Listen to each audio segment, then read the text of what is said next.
അത് കേട്ടതും റോഷ്നി നാണത്തോടെ തലയാഴ്ത്തി. പിന്നെ എനിക്ക് നിന്നോടൊരു പ്രധാനപ്പെട്ട കാര്യം പറയാനുണ്ട്. ഇന്ന് ഇവിടെ വെച്ച് നടന്നത് നമുക്കിടയിൽ മാത്രം ഒതുങ്ങി നിൽക്കണം. ഇനി ഒരാൾ അക്കാര്യത്തെക്കുറിച്ച് അറിയരുത്. അഥവാ ഇനി ഇത് ഏതെങ്കിലും രീതിയിൽ പുറത്തറിഞ്ഞാൽ നമ്മൾ രണ്ടുപേരും കുടുങ്ങും. ആവശ്യമില്ലാത്ത പ്രശ്നങ്ങളൊക്കെ ഉണ്ടാവും. അബി അല്പം കർക്കശമായി തന്നെ പറഞ്ഞു. അത് കേട്ട് റോഷ്നി സമ്മതത്തോടെ തലയാട്ടി. ഈ കാര്യം ആരെങ്കിലും അറിഞ്ഞാൽ അവർ രണ്ടുപേർക്കുമൊപ്പം അനന്യയ്ക്കും ഒരുപാട് പ്രശ്നങ്ങൾ ഉണ്ടാകുമെന്ന് അവൾക്കറിയാമായിരുന്നു. അബി അത്രയും ഗൗരവത്തോടെ അത് പറഞ്ഞപ്പോൾ റോഷ്നിയുടെ മുഖം മങ്ങി. താൻ പറഞ്ഞത് അവൾക്ക് ഫീൽ ആയിട്ടുണ്ടാകുമെന്ന് അബിക്ക് മനസ്സിലായി. നിനക്ക് തോന്നുന്നുണ്ടോ ശ്യാം ഇപ്പോഴും ഈ നാടകത്തിൽ വിശ്വസിച്ചിട്ടുണ്ടാകുമെന്ന്? അറിഞ്ഞോടത്തോളം അവനാണെങ്കിൽ വലിയൊരു പണച്ചാക്കിന്റെ മകനാണ്. ഞാനോ ഒന്നുമില്ലാത്തൊരു സാധാരണക്കാരൻ. അങ്ങനെ ഒരുത്തനെ വിട്ട് നിന്നെപ്പോലൊരു പെൺകുട്ടി എന്നെ സ്നേഹിക്കുമെന്ന് വിശ്വസിക്കാൻ മാത്രം വിഡ്ഢിയാണോ അവൻ? അഭിനവ് അന്തരീക്ഷമൊന്നിനെ ലഘൂകരിക്കാൻ വേണ്ടി ചിരിച്ചുകൊണ്ട് ചോദിച്ചു. റോഷ്നി അത് കേട്ട് അബിയെ അടിമുടിയൊന്നു നോക്കി. പിന്നെ പുഞ്ചിരിച്ചുകൊണ്ട് പറഞ്ഞു, പാവപ്പെട്ടവർ ഇപ്പോൾ ഇതുപോലെ ലക്ഷറി സ്യൂട്ടാണ് ധരിക്കുന്നത്. തമാശ പറഞ്ഞതാണ് കേട്ടോ. ഒരാൾക്ക് മറ്റുള്ളവരുടെ മനസ്സിൽ കയറി പറ്റണമെന്നുണ്ടെങ്കിൽ അയാളുടെ പെരുമാറ്റം നല്ലതായിരിക്കണം. നിന്റെ പെരുമാറ്റം വളരെ നല്ലതാണ്, ശ്യാമിനേക്കാൾ പല മടങ്ങ് നല്ലത്. ഇതൊന്നുകൊണ്ട് നീ എന്റെ മനസ്സിൽ കയറിപ്പറ്റിയെന്ന് അവൻ ചിന്തിച്ചോളൂ. റോഷ്നയുടെ ഈ വാക്കുകളിൽ അഭിനവിന് പല അർത്ഥങ്ങളും കാണാൻ കഴിഞ്ഞു. അതുകൊണ്ട് എന്തു മറുപടി പറയണമെന്ന് അറിയാതെ അവൻ ഒരു നിമിഷം ഇരുന്നു. കുറച്ച് സെക്കൻഡുകൾ നിശബ്ദത പാലിച്ച ശേഷം അവൻ പതുക്കെ മറുപടി പറഞ്ഞു. അനന്യയും നിന്നെപ്പോലെ ചിന്തിച്ചിരുന്നെങ്കിൽ ഞങ്ങൾക്കിടയിലുള്ള എല്ലാ പ്രശ്നങ്ങളും തീരുമായിരുന്നു. അഭിനവന്റെ ഈ വാക്കുകൾ കേട്ട് റോഷ്നിക്ക് വീണ്ടും ചിരി വന്നു. അനന്യ ഇപ്പോൾ നിന്നെ വെറുക്കുന്നു എന്നത് ശരി തന്നെ. പക്ഷെ ഭാവിയിൽ എന്ത് സംഭവിക്കുമെന്ന് അറിയില്ലല്ലോ. പക്ഷെ ഒരു കാര്യമുണ്ട്, അവൾ വലിയ ശാഠ്യക്കാരിയാണ്. എനിക്ക് അവളെ ചെറുപ്പം മുതൽക്കേ അറിയാം. ഒരിക്കൽ അവളുടെ ഹൃദയത്തിൽ ആരോടെങ്കിലും വെറുപ്പ് കടന്നുകൂടിയാൽ അതങ്ങനെ തന്നെ നിലനിൽക്കും. പിന്നെ നീ അവളോട് ചെയ്തത്, അതായത് അന്ന് രാത്രി നീ അവളുടെ മുറിയിൽ... റോഷ്നി തന്റെ വാക്കുകൾ പൂർത്തിയാക്കുന്നതിന് മുൻപ് തന്നെ അഭിനവ് ഇടപെട്ടു. ആ രാത്രി ഞങ്ങൾ രണ്ടുപേർക്കുമിടയിൽ ഒന്നും സംഭവിച്ചിട്ടില്ല, അബി പറഞ്ഞു. ഇത് കേട്ട് റോഷ്നി അത്ഭുതത്തോടെ അഭിനവിനെ നോക്കി. എന്താ ഇങ്ങനെ നോക്കുന്നത്? അഭിനവ് ചോദിച്ചു. ഏയ് ഒന്നുമില്ല, റോഷ്നി പറഞ്ഞു. അവൾ വിൻഡോയിലൂടെ പുറത്തേക്ക് നോക്കി. അവളുടെ ചുണ്ടുകളിൽ ഒരു ചെറിയ പുഞ്ചിരി ഉണ്ടായിരുന്നു. ദാ ആ വീട് അവിടെ നിർത്തൂ. വണ്ടി അല്പം മുന്നോട്ട് പോയപ്പോൾ റോഷ്നി അവിടെയുള്ള ഒരു വില്ലയിലേക്ക് വിരൽ ചൂണ്ടിക്കൊണ്ട് പറഞ്ഞു. അഭിനവ് അവളുടെ വില്ലയ്ക്ക് മുന്നിൽ കാർ നിർത്തി. Thanks again Abi, and I'm sorry for everything, bye, Roshni പറഞ്ഞു. It's okay Roshni. അബി അവളെ നോക്കി പുഞ്ചിരിച്ചു. റോഷ്നി ആ പുഞ്ചിരി അവന് തിരികെ നൽകിക്കൊണ്ട് തിരിഞ്ഞ് വീട്ടിലേക്ക് പോയി. അവൾ പോകുന്നത് നോക്കിക്കൊണ്ട് അഭിനവ് കാറിൽ തന്നെ ഇരുന്നു. അലീനയെ കൂടാതെ എന്നെ അപമാനിക്കാൻ ശ്രമിക്കാത്ത ഒരേ ഒരു പെൺകുട്ടി ഇവളാണ്, അബി ചിന്തിച്ചു. റോഷ്നിയുടെ യഥാർത്ഥ ഉദ്ദേശങ്ങൾ എന്താണെന്ന് അവൻ അറിയില്ല. പക്ഷേ ആ പെൺകുട്ടിയുടെ മനസ്സ് ശുദ്ധമാണെന്ന് അവന് തോന്നി. ശരിക്കും റോഷ്നിയുടെ ക്യാരക്ടർ അബിക്ക് മനസ്സിലാവുന്നുണ്ടായിരുന്നില്ല. ചിലപ്പോൾ തോന്നും അവളൊരു നല്ല സുഹൃത്താണെന്ന്, ചിലപ്പോൾ തോന്നും എന്തോ ഒരു സ്പൈ ആണെന്ന്. അഭിനവ് അനന്യയുടെ വീട്ടിലേക്ക് തിരിച്ചു പോകാൻ വണ്ടി സ്റ്റാർട്ട് ചെയ്തു. യാത്രയിലുടനീളം അവൻ ചിന്തിച്ചത് രോഹനെക്കുറിച്ചാണ്. അതെ, രോഹൻ നാളെ തിരിച്ചു വരുന്നു. അവനിൽ നിന്ന് തൻ്റെ അച്ഛൻ കഷ്ടപ്പെട്ട് സമ്പാദിച്ച കമ്പനിയും ബിസിനസ്സും എല്ലാം തിരിച്ചെടുക്കണം. അതേസമയം ടൈഗറിന്റെ ഐഡന്റിറ്റി മറച്ചു വയ്ക്കുകയും വേണം. രണ്ടും കൂടി എങ്ങനെ ചെയ്യുമെന്ന ചോദ്യം അവന്റെ മുന്നിലുണ്ടായിരുന്നു. ഇതെല്ലാം ചിന്തിച്ചുകൊണ്ട് അഭിനവ് വീട്ടിലെത്തി. വാതിൽ തുറന്നപ്പോൾ ലിവിംഗ് റൂമിൽ ആരുമില്ലെന്ന് കണ്ടു.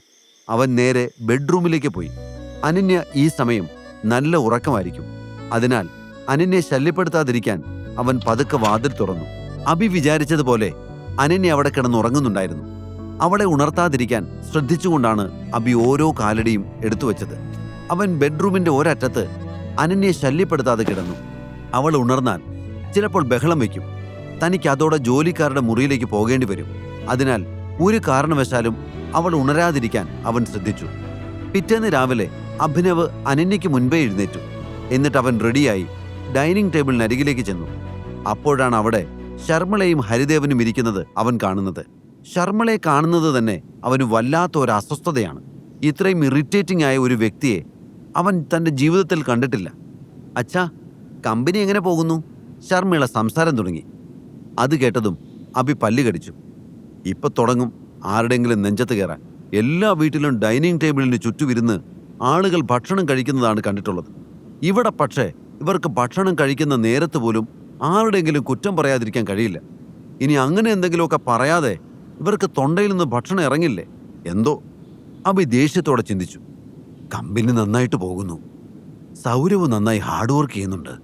അതുകൊണ്ട് എനിക്ക് വലിയ ഉത്തരവാദിത്വങ്ങളൊന്നും ഏറ്റെടുക്കേണ്ട ആവശ്യം വരുന്നില്ല. ഹരിദേവൻ ഗാംഭീര്യത്തോടെ പറഞ്ഞു. ഹരിദേവൻ സൗരവിനെക്കുറിച്ച് മാത്രമേ ഇപ്പോഴും സംസാരിക്കുന്നുള്ളൂ. അനന്യയെക്കുറിച്ച് ഒരു വാക്ക് പോലും പറഞ്ഞില്ല. ഇതിൽ നിന്ന് അനന്യയോട് ഹരിദേവന് ഇപ്പോഴും എന്തോ ദേഷ്യമുണ്ട് എന്ന് ശർമ്മിളയ്ക്ക് മനസ്സിലായി. അച്ഛാ, ഒരിക്കൽ കൂടി അനന്യയ്ക്കൊരു അവസരം കൊടുക്കൂ. അവൾ സൗരവിനേക്കാൾ കൂടുതൽ ആത്മാർത്ഥതയുള്ളവളാണ്. തന്റെ ജോലിയിൽ യാതൊരു വിട്ടുവീഴ്ചയും അവൾ ചെയ്യില്ല, ശർമ്മിള പറഞ്ഞു. ഇത് കേട്ടുകൊണ്ടാണ് അനന്യ അവിടേക്ക് വന്നത്. അനന്യ വേഗം ശർമ്മിളയുടെ അടുത്ത് വന്ന് അവരുടെ തോളിൽ കൈവച്ചു. എന്നിട്ട് നിശബ്ദത പാലിക്കാൻ ആംഗ്യം കാണിച്ചു. ശർമ്മിള നെടുവേർപ്പിട്ട് തന്റെ ഭക്ഷണത്തിൽ ശ്രദ്ധ കേന്ദ്രീകരിച്ചു. അനന്യ അവളുടെ അടുത്ത് വന്നിരുന്നു.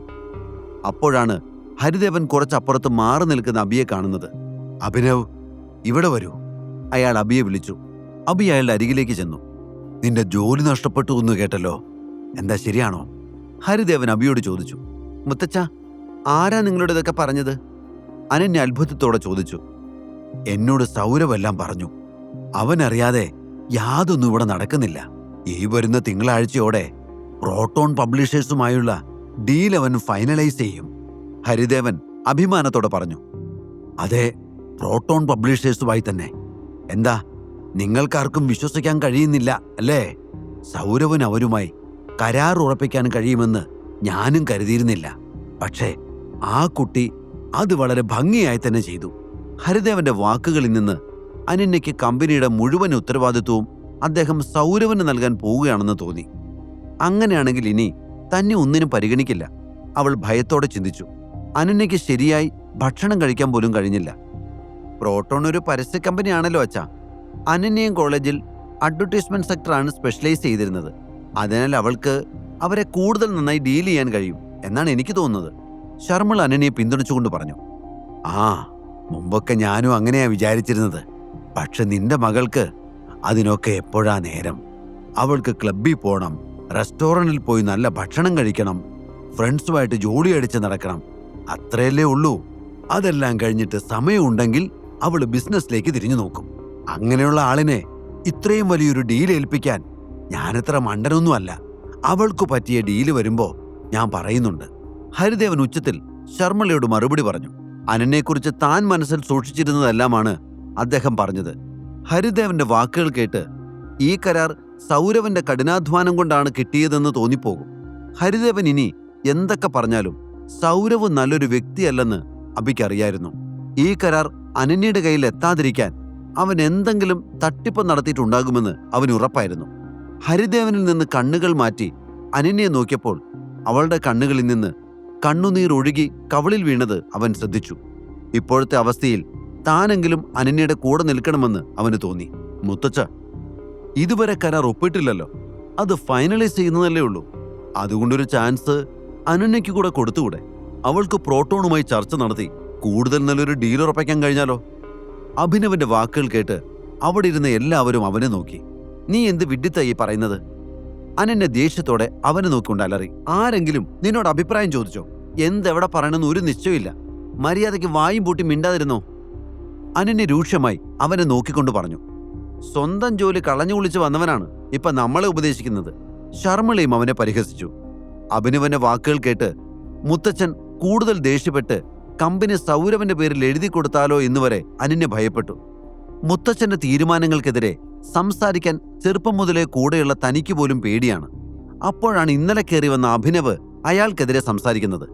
അത് ഉറപ്പായും കൂടുതൽ പ്രശ്നത്തിലേക്ക് വഴിതെളിക്കുമെന്ന് അനന്യ ചിന്തിച്ചു. അതുകൊണ്ടാണ് അവൻ പറഞ്ഞതിനെ എതിർത്തത്. ഹരിദേവനും പരിഹാസത്തോടെ അവനെ നോക്കി. ഞാൻ എൻ്റെ അഭിപ്രായം പറഞ്ഞേ ഉള്ളൂ. പിന്നെ നിങ്ങളോട് ആരാ പറഞ്ഞത് എൻ്റെ ജോലി പോയെന്ന്? മറ്റൊരു കമ്പനിയിലേക്ക് എന്നെ അവർ ട്രാൻസ്ഫർ ചെയ്തതാണ്. അവിടെ എനിക്ക് മാനേജർ പോസ്റ്റാണ് അവർ ഓഫർ ചെയ്തിരിക്കുന്നത്. അത് സ്വാഭാവികമായൊരു മാറ്റമാണ്. എൻ്റെ സേവനം അവിടെയാണ് വേണ്ടത് എന്ന് കമ്പനി തീരുമാനിച്ചു, അത്രയേ ഉള്ളൂ, അബി പറഞ്ഞു. അത് കേട്ട് ആഹാരം കഴിക്കുകയായിരുന്ന രാജീവ് അത്ഭുതത്തോടെ അവനെ നോക്കി. ശർമ്മിളയ്ക്ക് പക്ഷേ അബി പറയുന്നതൊന്നും വിശ്വാസം വന്നില്ല. സത്യമാണോ നീ പറയുന്നത്?